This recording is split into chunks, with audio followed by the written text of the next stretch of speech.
She thought she was above the law, that her little laminated HOA badge gave her the power to boss around whoever she wanted, sheriff or not. That if she yelled loud enough, filmed long enough, and blocked the right truck, the world would bend to her clipboard in spray-tanned rage. But when she slammed her luxury SUV into the side of my patrol truck, she didn't realize two things. One, the word sheriff was printed in bold across the door she just crunched. And two, she just turned a petty HOA tantrum into a $50,000 mistake. Because where I come from, if you weaponize entitlement and call enforcement, you don't just lose your credibility. You get a front row seat to the justice system, and the bill that comes with it. The sun had barely crested the ridge when I pulled into Ridgewood Pines. It was supposed to be a routine welfare check. An elderly resident, Mrs. Darlene McKinley, hadn't picked up her medication. Pharmacy called it in. No answer at the door, no family nearby. Standard stuff. I wasn't wearing tactical gear or bringing backup. Just a sheriff's deputy in a dusty Ford with a gold star on the side, trying to make sure an old woman was still breathing. I parked in the designated overflow lot, a gravel pull-off just past the roundabout near the Ridgewood HOA office. That's when I felt it. The tension. The kind of pressure you don't hear, you sense.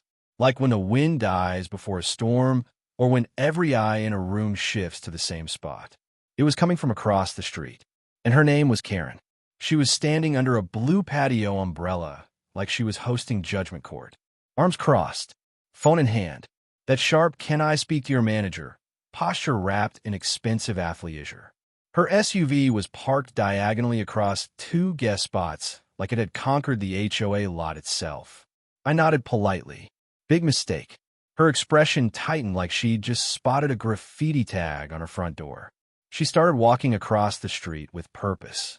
Fast, short steps. Not quite a jog, but definitely an ambush. I stepped out of the truck and barely shut the door before she opened fire. "You can't park there." Her voice was shrill, clipped, and laced with the confidence of someone who'd practiced it in the mirror. "Ma'am, I'm here for a welfare check." "This is private property," she snapped, jabbing a perfectly manicured finger toward the HOA sign. "That spot is for residents and board-approved personnel only, not government vehicles. The sheriff's department has jurisdiction across all county parcels, including—" I've already called security. She hadn't. There was no security. Just a rotating shift of passive-aggressive Facebook threads and a community bulletin board littered with HOA advisory notes about trash placement. Still, she raised her phone and started recording.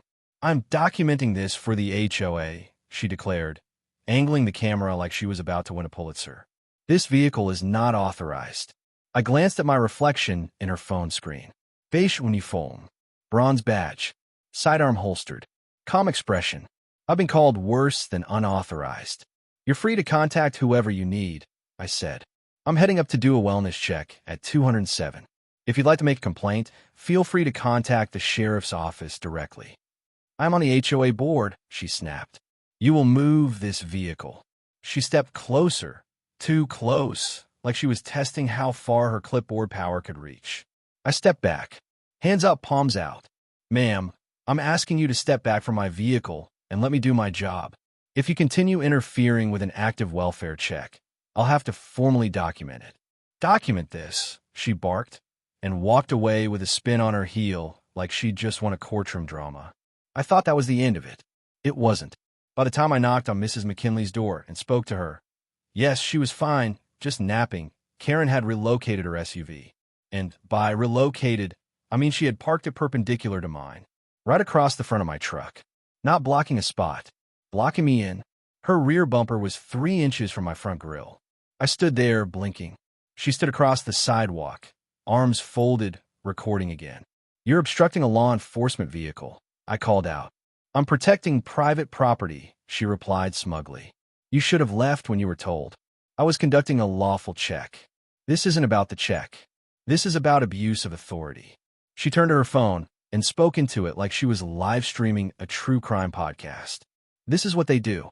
They think they can come here and walk all over us. Well, not in Ridgewood. Not on my watch."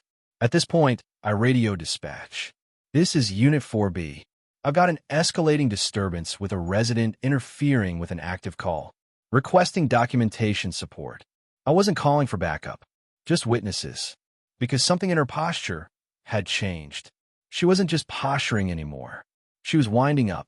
She got in her SUV, still recording, rolled down the window. Move your vehicle. You're free to leave. You're the one causing the obstruction.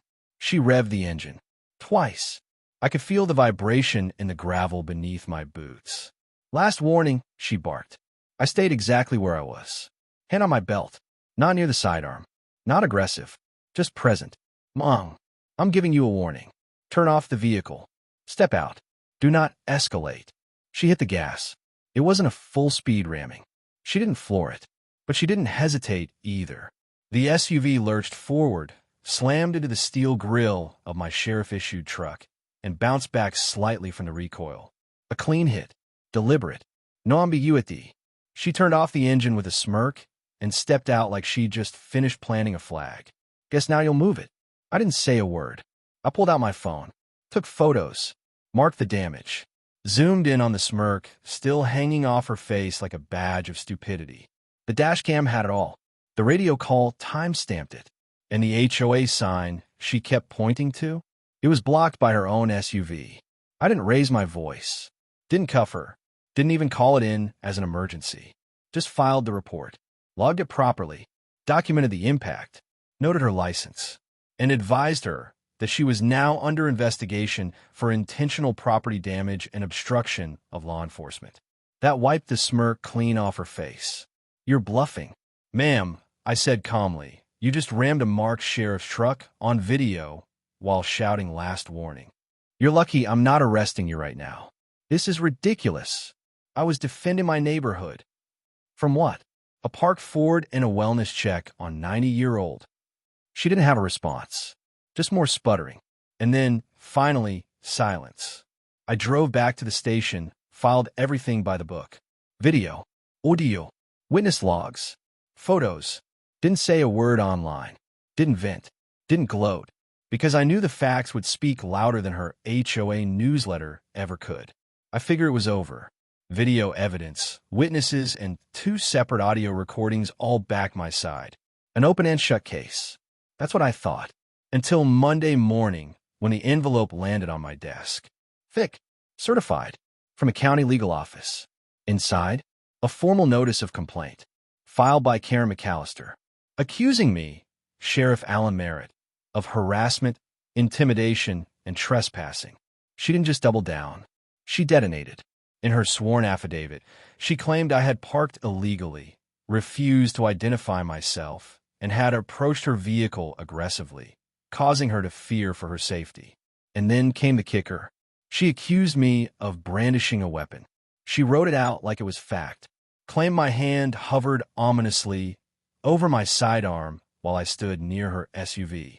Said she felt threatened by a man with unchecked power. It would have been laughable if the county hadn't opened a file on it. That's how it works sometimes. You wear the badge long enough, you learn it's not about truth first. It's about optics. And Karen knew how to play optics like a fiddle. The HOA backed her immediately. That same day, I saw a copy of their community-wide bulletin, printed in blue and gold, slapped on every mailbox in Ridgewood. Our board regrets to report a troubling incident involving an overreach by county law enforcement within our neighborhood. We stand with our resident in her pursuit of a safe, respectful environment. It was pure PR poison. No mention of the truck damage. No mention of the impact footage. Just vague, dangerous phrasing, abuse of authority, aggressive presence, resident rights violated. And now, Internal Affairs wanted to review the incident, not investigate the crash. Investigate me. They summoned me for a sit-down. Standard procedure, they said. Just get your ducks in a row, my captain advised. But play it clean. County politics are watching. I played it clean, but I also played it prepared. I showed up to the meeting with a binder 3 inches thick. Inside, printouts of my dashcam footage, body cam timestamps, audio transcripts, and full resolution stills of Karen blocking my truck. I handed over a copy of the original radio dispatch, with the welfare check call clearly noted at 8:02 a.m. Then the log from the Ridgewood Pharmacy, confirming the call-in about the elderly woman, Darlene McKinley. Then the footage of Karen approaching me. Not once, but twice. She said I refused to identify myself. The video had me saying verbatim, "Ma'am, I'm Deputy Alan Merritt with the Sheriff's Office." She claimed I hovered over my gun. The footage showed my hands relaxed at my side or on my belt, not even within reach of my holster. She said I blocked her from leaving. The drone footage submitted by Ridgewood's own landscaping contractor, ironically, showed her SUV parked across mine, her door open, her stepping out, me standing still. By every metric, I'd done exactly what the job demanded. And yet, the investigation didn't end. See, Karen had made friends. The HOA's legal counsel, some hotshot civil defense guy from the city, started putting out statements. Small ones at first, carefully worded, then louder. Residents must feel protected, not patrolled. Authority should be exercised with consent, not assumption. Community policing begins with respect. The media picked it up. Local talk radio latched on. Then a suburban politics blog. One story even ran with the headline, "Deputy or Dictator?" Questions raised after sheriff clash with HOA leader. Dictator. They call me a dictator. My department went quiet. Not hostile, just quiet. You know how it goes. Co-workers who usually joke with you at roll call suddenly keep their heads down. Emails that used to get replies in minutes now take hours. You walk into the break room, and conversations stop mid-sentence. That silence? Louder than any siren. Meanwhile, Karen was doing interviews. Hot austet guiva seson. Neighborhood safety circles. She told one group that I brought hostile rural tactics into a family neighborhood. Another? That I threatened her with his body language. Her language was careful, but insidious. And it worked. My phone rang less. Patrol shifts got shorter. And my wife, God bless her, started getting questions at her job.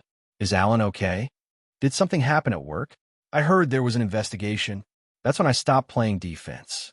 I sat down with our department's legal team, went frame by frame through every second of footage, had them notarize witness statements, not just mine, but from the pharmacist, from Mrs. McKinley, and even from 2 Ridgewood residents who emailed the department anonymously. She's exaggerating everything. We saw her park across him on purpose. She bragged afterward that she'd teach him a lesson. Then I went to the HOA's meeting minutes, public record, and there it was. A line from Karen's report to the board. If law enforcement doesn't respect our boundaries, we will file a formal complaint and ensure consequences. No one is above HOA policy. That sentence? That was her mistake, because it showed intent. She hadn't feared for her safety.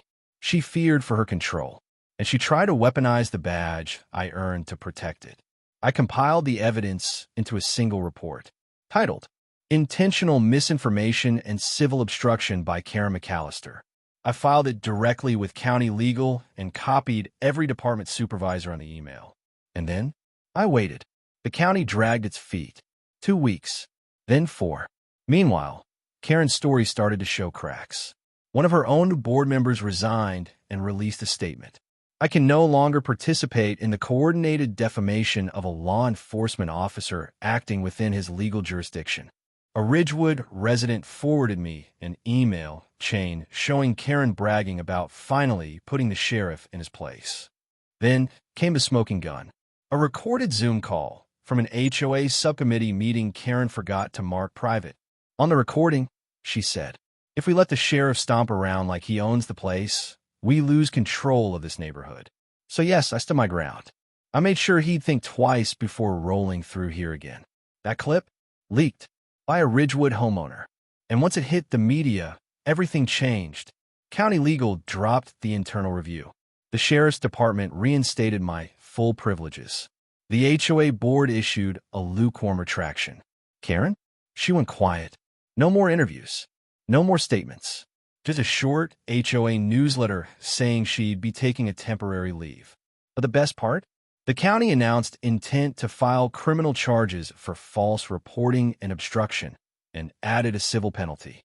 Estimate, $50,000. Between vehicle damage, court costs, attorney fees, and punitive fines. She'd rammed a truck with arrogance. Now the law was ramming back. With interest, Karen wanted a war. She was about to get one. Not the kind she expected. Loud, chaotic, full of screaming and threats. This was a slow war. Paper bullets. Chain-linked logic. Truth filed in triplicate and stamped by the state. The moment county legal dropped the internal affairs review, I shifted from defense to offense. No more waiting. No more polite corrections or letting her run her mouth in HOA meetings. She wanted the law involved. We'd give her the law, down to the letter. First move, property damage. That one was easy. The dashcam footage was already time-stamped and submitted. The county's fleet manager confirmed the repair estimate. $14,380.29 in damages to the front quarter panel, grillwork, emergency lights, and reinforcement cage. That was just the truck. Didn't count the squad dashcam system that was knocked off calibration or the 3 shifts I missed during internal review, documented under forced administrative leave. Second move, obstruction of official duty. Under state statute, you don't get to block a government vehicle in active service, especially not during a welfare check. She parked her SUV nose-to-nose with a county sheriff's truck on video. Filed. Third move, the big one, false reporting to a government office. A felony. She accused me of brandishing a weapon. A false, sworn statement filed with intent to damage a public official's reputation. That meant not just civil consequence, but criminal charges. We had the evidence. We had the transcript. We had her HOA emails bragging about putting him in his place. We even had her voice on Zoom, recorded by one of her own board members. If we don't make an example of him, they'll think they can just show up whenever they want. Checkmate. I worked with county council to compile everything into a single package. Exhibit A through G, dashcam and bodycam footage.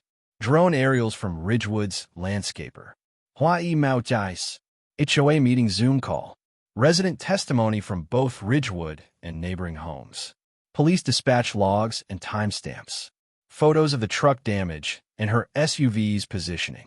The stack of evidence was thicker than a phone book, and it was airtight. Once filed, it triggered a chain of civil actions. A restitution claim for $50,000, which included vehicle repair, missed pay, legal prep hours, and reputational harm. A cease and desist from the county sheriff's office barring her from interfering with any active investigation or county vehicle for 5 years. An HOA board ethics complaint citing misuse of platform, community misrepresentation, and conspiracy to defame. But my favorite part? We didn't serve her quietly. We waited for the Ridgewood HOA Spring Gala. It was the kind of event Karen loved. Catered finger food, gold-trimmed name tags, and speeches about preserving community values. I showed up in uniform. Not for drama. For optics. I stood at the edge of the event, near the guest check-in, as the county's process server walked right up to Karen, standing mid-conversation with 3 board members, and handed her a manila envelope. Ms. McAllister, civil notice, and personal service of pending restitution claim. She blinked, then saw me. What is this? It's your receipt, I said, for all the damage you try to hide. She didn't take it well.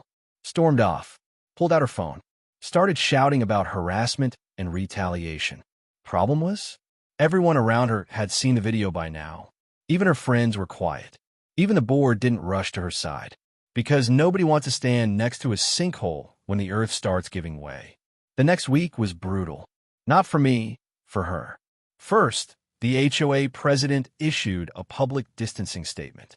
The Ridgewood board regrets the actions of Ms. McAllister and is reviewing its policy on legal escalation without majority consent.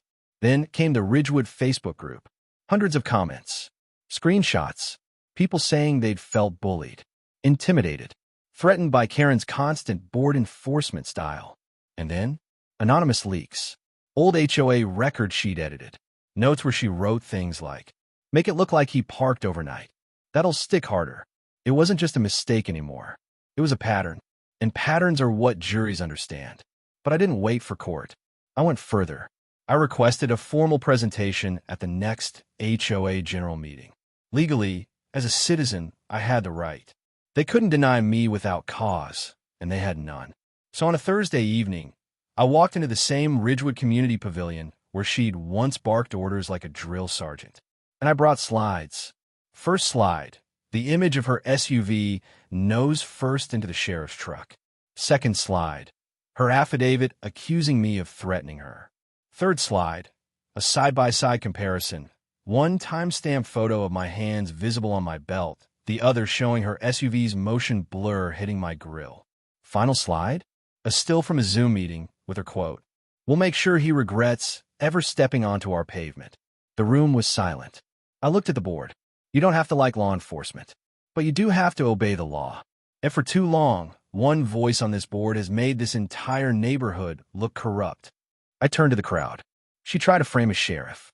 Imagine what she'd do to one of you. They voted that night. Remove her from the board with 92% consensus. But the best part was the small plaque that showed up on the HOA's bulletin board the next morning. Community reminder: HOA policy does not supersede county law. Installed by the HOA's own attorney. Karen? She lawyered up, but even her lawyers seemed half-hearted. He called my office once, tried to negotiate. I told him flat out, your client lied under oath, weaponized her status, damaged public property, and tried to destroy my career. We're not negotiating. Click. As of now, court date's set. The $50,000 restitution is on the table. The felony charge is under review by the DA. And me? I'm still driving the same repaired sheriff's truck. Except now, there's a sticker on the back bumper. White letters on black vinyl. It says, #Park Legally Karen. I didn't put it there. One of the Ridgewood teenagers did. And honestly, I left it. Because it says everything I don't have to anymore. The courthouse wasn't massive. Just an old brick box with faded pillars and tired ceiling fans, tucked between the county assessor's office and the DMV. But that morning, it might as well have been a stadium. Every seat filled. Reporters perched like vultures in the back row. HOA members whispering behind legal pads. Karen's lawyer, some sleek city type with a $400 haircut and a $10,000 attitude, flipping through his tablet.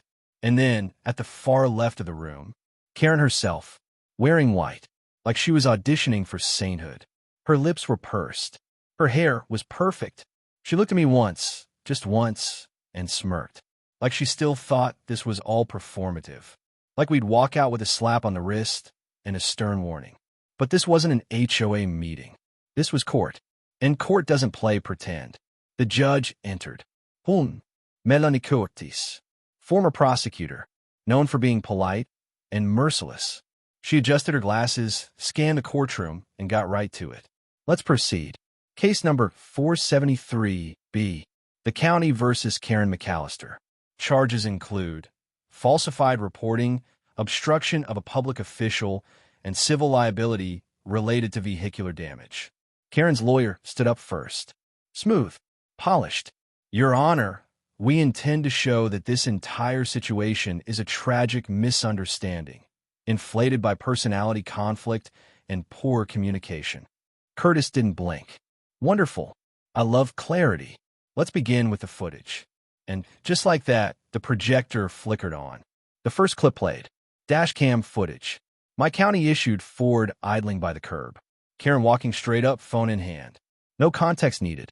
She was pointing, shouting, posturing like she ran the county. Then the parking incident, crystal clear, time-stamped, her SUV angling nose first into mine like a battering ram. The slow bump. The recoil. Her stepping out with that smirk, like she'd just scored a point in a suburban tennis match. Next, my body cam. Her voice accusing me of trespassing. Her rant about teaching a lesson. No edits. Just raw truth. The judge held up her hand. Pause the video. Play back that last statement. The clerk rewound 5 seconds. Karen's voice, crisp and loud, filled the room. Next time he parks in my neighborhood, I'll do more than bump it. Silence. Karen's lawyer cleared his throat. Your Honor, we dispute the intent. Dispute it all you like, Curtis cut in, eyes cold. But she just confessed. On tape, he sank back down, folding his tablet like it had betrayed him. I took the stand next. Not as the sheriff. Just as a man whose truck got hit. I laid out plainly, no theatrics. explained why I was there, what I was doing, how the welfare check had been filed, how she'd escalated the encounter into confrontation. Showed photos of the truck damage, repair receipts, and copies of her signed complaint alleging that I hovered over my firearm in a threatening posture. Then I showed the still frame, both of my hands on my belt, calm, unmoving 14 feet from her vehicle. I didn't need to say much. The pictures and the contrast did it for me. Next came the surprise testimony. 3 Ridgewood residents, not called by me. They'd filed their own statements with the court, unprompted. First was a middle-aged couple, retirees. They told the judge how Karen had spent the past year terrorizing the neighborhood, how she'd shouted down lawn contractors, threatened to fine families for having bikes visible from the road, spread rumors about anyone who challenged her. She told us she had plans to handle the sheriff, the husband said. She laughed when she said it. Second was a teenager, maybe 17. Shaky voice, but bold. He played a voicemail she'd accidentally left on his mom's phone. A clip of her saying, "That deputy thinks the badge gives him power. Wait until he finds out who really runs Ridgewood." Curtis leaned forward, scribbled something in her notes. Then the county counsel stood, presented the official charges, outlined the $50,000 restitution claim, listed damages, truck repair, work disruption, legal hours, and reputational harm. Tacked on an additional $5,000 for Karen's use of HOA letterhead in an attempt to initiate legal action against a government official, a direct violation of her HOA's own charter. Karen's lawyer stood up again, but this time slower. "Your Honor, perhaps we can come to a private resolution?" Curtis shook her head. "You had months for that. This court deals in outcomes." And then it was Karen's turn. She stood, cleared her throat, and lied. "I felt unsafe. I truly believed he was threatening me." "Do you feel unsafe now?" the judge asked. "Edo." Even with a courtroom full of law enforcement, attorneys, and neutral observers? "Yes." "Then why did you spend 2 weeks bragging about the incident on public forums?" Karen froze. Didn't answer. The judge waited a beat, then turned to the clerk. "Let the record reflect the witness is unwilling to answer under oath." Karen sat back down, white as her blouse. The judge didn't take long. She stacked the evidence like firewood, reviewed each count, then delivered the verdict with surgical precision. On the count of falsified reporting, guilty. On the count of obstruction of a public official, guilty. On the civil claim for damages, awarded in full. Ms. McAllister will pay $50,000 in restitution and is barred from holding any HOA board position for a minimum of 3 years under County Ethics Regulation 12.04. The gavel hit the desk like thunder. Karen flinched. Someone in the back audibly exhaled. Outside, reporters swarmed. Microphones waved. Cameras rolled. I didn't say much. Just this. Respecting authority doesn't mean rolling over. It means using the law to protect good people from bad power. And I walked straight to my truck, the same one she hit, got in, and drove home. 2 weeks later, Ridgewood held a special election. Karen didn't run, didn't show, didn't speak. A notice went up on the HOA bulletin. Due to recent events, Ridgewood will be revisiting its enforcement policies and expectations for board members. At the bottom, a new rule. Any future HOA action involving government personnel must be reviewed by the full board. Karen's name never appeared in HOA records again. But the best part? A local paper ran a headline. "Sheriff outranks HOA, and a law hits back." And just beneath it, a photo of me outside the courtroom, with Karen in the background, mouth open, eyes wide, and $50,000 lighter. The first shift back felt quiet. Not because anything had changed operationally. My uniform still fit, my cruiser still ran, and my badge still reflected the same gold in the morning sun. But the air? It felt lighter. No whispers in the department hallway. No polite silences at the coffee machine. Just nods, straight looks, a few pats on the shoulder with the unspoken message, "You stood your ground." I hadn't just been cleared. I'd been vindicated. By the law, by the people, and, maybe most surprisingly, by the very community that once stood behind Karen. The day after the court verdict, a sealed letter showed up at my office. Not from an attorney, from the Ridgewood HOA. newly formed under interim leadership. It was a formal apology, signed by every board member, including 2 who had testified against her. They expressed regret for allowing a single individual to misuse the collective trust of the HOA to wage a personal vendetta. They also sent an amendment, a real one this time. Ridgewood's bylaws have been updated. No member of the HOA board may initiate or pursue legal action against a public official without the full board's approval and county legal review. I smiled, not because I needed the apology, but because it showed someone had finally read the rulebook. Over the next few weeks, something strange happened. Residents I barely knew waved when I passed. A teenager knocked on the station's front desk just to ask if I could help him with a school report on how local law works. An elderly man brought me a pie. Blueberry. Said it was from the folks on the East Loop who saw everything but didn't know how to say thank you. I never asked for recognition, but I'd be lying if I said it didn't mean something. Not for my ego, for the badge. Because when people stop trusting the law, the uniform becomes hollow. But when they see it stand up, even under fire, it becomes armor again.